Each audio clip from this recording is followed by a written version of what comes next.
This was the biggest middle finger he could give the entire country. We know that this administration is a vengeful one. We know this is a vengeful man. You have no morals. He can't even stand in 20-degree weather. Biden holds himself on this certain moral high ground, and he's setting a very dangerous precedent. Against a very dangerous man. Yes. Yesterday, did something happen? Did something happen yesterday? Yes. The View just had a meltdown so bad, it might finally be the beginning of the end. During yet another Trump-bashing segment, things spiraled out of control when the audience, yes, their own audience, turned against them. The booing was loud, the panic on the hosts' faces was real, and suddenly, their usual anti-Trump rants weren't landing like they used to. Could this be the moment people finally say, enough is enough? Let's get into this. It all started during a segment where The View's hosts dissected Donald Trump's recent actions.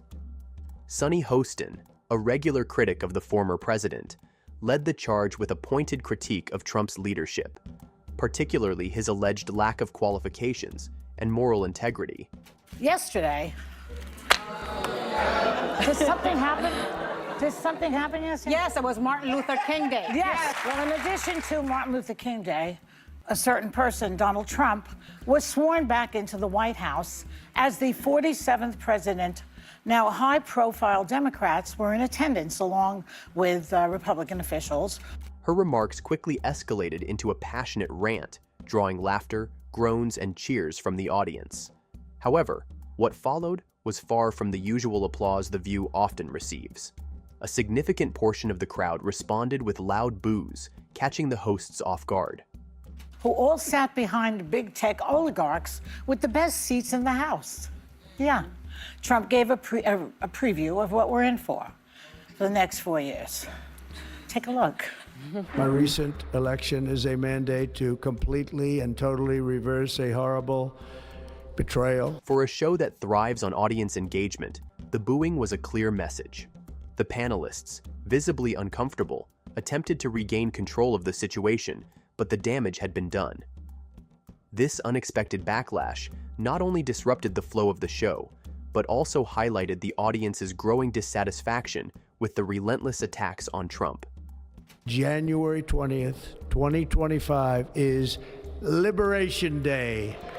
We will begin the process of returning millions and millions of criminal aliens back to the places from which they came. I will direct all members of my cabinet to marshal the vast powers at their disposal to defeat what was record inflation and rapidly bring down costs and prices. Sunny Hostin's remarks were particularly polarizing as she criticized Trump's inauguration falling on Martin Luther King Jr. Day.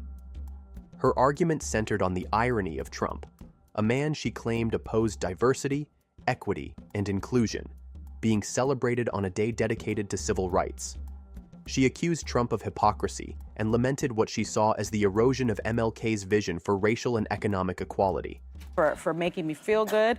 But the one thing that I did think about was the hypocrisy of having a man be inaugurated to be president on the same day as we commemorate MLK.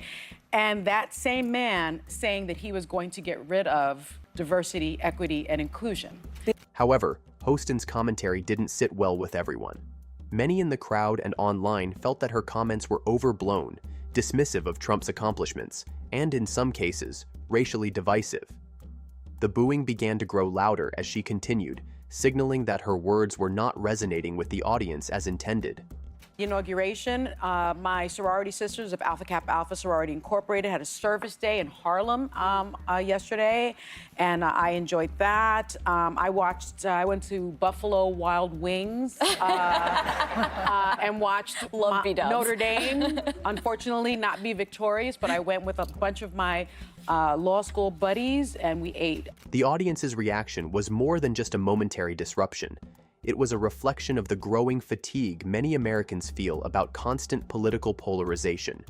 While The View's panelists are known for their strong opinions, the booing underscored a sentiment shared by millions. The endless focus on Trump's faults has become tiresome. So if he's sending all the criminals away, where is he going? And what better way to unify Greenland. the country than by ripping families apart and punishing anyone who doesn't fall in line? So I watched the whole thing because I have a certain masochistic streak in me. You do. What about the rest of you? Yeah, I watched it. Just the speech part. A lot of the revelry, it was hard because this is not someone I voted for, so I did not feel like sitting around and watching it. But For some, the panel's critiques have lost their impact, coming across as repetitive and overly dramatic. This is especially true in an era where many voters, regardless of party, are more concerned with real issues like inflation, border security, and international conflicts. The crowd's response seemed to say, "Enough is enough." the speech itself, I remember when it was done, my first reaction was, you know, what is this country he speaks of? Because I immediately couldn't reconcile the way I see the country and the people and how it is right now and where he saw it. He didn't say carnage, but he said carnage pretty much in everything else. Do you remember the reference from his first inauguration when he said carnage? I just kind of felt this dark feeling. And then he had this kind of martyr-like, you guys are downtrodden and almost irreparable. You can't save this place, but I can.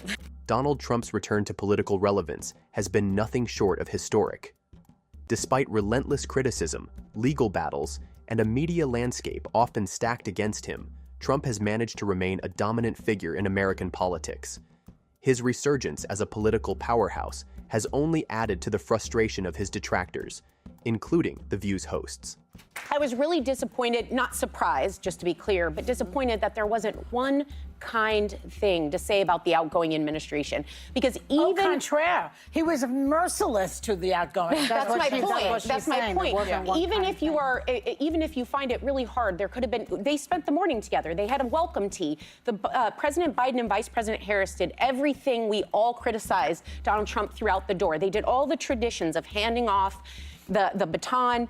And he couldn't even muster up one small thing to say thank you for kindly welcoming us back or something. It was a kind of a gut punch of sorts. Sonny Hostin's assertion that Trump didn't earn his success was met with immediate backlash from both the audience and viewers online. Critics pointed out that Trump's rise, from a real estate mogul to a cultural icon and eventually a president, was a testament to his resilience and strategic genius. Like him or not, Trump's ability to captivate millions and shape the political narrative is undeniable. Right? I mean, he's not a statesman. That's not who he is. And I decided to protect my peace and celebrate Martin Luther King Jr. Day yesterday. So, one of the most contentious moments of the episode was the panel's critique of black performers who participated in Trump's inauguration. Sonny Hostin labeled their involvement as a betrayal, accusing them of dishonoring their community by associating with a man she deemed unfit to lead. the irony of it. the irony of it, because Martin Luther King not only wanted racial equality, he wanted economic equality. And that is something that people tend to miss. And I want to remind people that he said that Black Americans deserved reparations for the injustices they faced. He argued that reparations were a form of justice, in fact, not charity. This line of attack backfired spectacularly. Many felt it was unfair and hypocritical for Hostin to shame individuals for their choices, especially given the importance of freedom of thought and expression. The boos grew louder as viewers recognized the double standard. While The View champions diversity of thought, they seemed unwilling to extend that courtesy to those who disagreed with their perspective. And he said, quote, "It's all right to tell a man to lift himself by his own bootstraps, but it is cruel jest to say to a bootless man that he ought to lift himself by his own bootstraps." And so in thinking about that, and Donald Trump saying things that this country would be a meritocracy, you're talking about a man who didn't become the president of the United States because of merit. He had no political experience whatsoever. He had no business experience. He was given everything that he has. He is a legacy hire. Panelist Alyssa Farah Griffin offered a rare moment of clarity during the episode, suggesting that it's time to retire the phrase "normalizing Donald Trump." She argued that Trump is already normalized, having won the votes of millions, and left an indelible mark on American history. Her remarks were a refreshing break from the usual rhetoric, prompting some audience members to nod in agreement. He is, if anything, a DEI hire, a didn't earn it hire. And so, those were just some of the things that I was thinking about. So I watched it. I always watched the inauguration. I was covering it for CNN as well. But I was watching and thinking it's time to retire the phrase normalizing Donald Trump. Donald Trump is normalized, whether you like it or not. 75 million people voted for him. However, her co-hosts weren't as receptive. The View's continued focus on Trump as a uniquely dangerous figure only serves to reinforce the perception that they are out of touch with the concerns of everyday Americans. As Griffin pointed out, the Democrats had ample opportunity to defeat Trump in the past and failed. Their inability to move on from the Trump is bad narrative is becoming increasingly counterproductive. He is now as much a part of American history as George Bush, Barack Obama, and any other two-term president. And I was shocked by the imagery of he left 4 years ago in disgrace. He left, barely anyone showed up when he announced his re-election 2 years ago. And now he came back to D.C. like a conquering king. He had the biggest titans of industry there. He had celebrities. He had fashion designers. He had Democrats and every former president there. And I think that it's a moment to take note of why he won and the reasons that he did, but also Democrats are not a footnote in this. The episode also delved into President Biden's last-minute pardons, which the panel defended as necessary and justified. Sunny Hostin, in particular, praised Biden for protecting his family and close allies, arguing that it was a prudent move given Trump's potential return to power. 4 years ago, they had the White House, the House, the Senate, and Silicon Valley. Now they have none of those above. My posture is this. You guys know my criticisms of Donald Trump. They remain. I'm going to pray for the president. I'm going to thank him when he does things that are good, like the hostage deal. I commend him. I am grateful for that. And I'm going to call it out when he does things that are reckless and dangerous. Getting the Israeli hostages and American hostages. Yet, this defense didn't sit well with everyone. Critics noted the stark contrast between how the View's panelists treat Biden's actions versus Trump's. While they demonize Trump for alleged corruption, they seem willing to excuse similar behavior from Biden. This double standard only further alienates viewers who are tired of partisan hypocrisy. I thought it was Biden who's been negotiating. Both worked in coordination. Well, and finally, and I'm going to call it out when he does something that I think is dangerous and reckless, like we're going to get to pardoning dangerous January 6th. Yeah.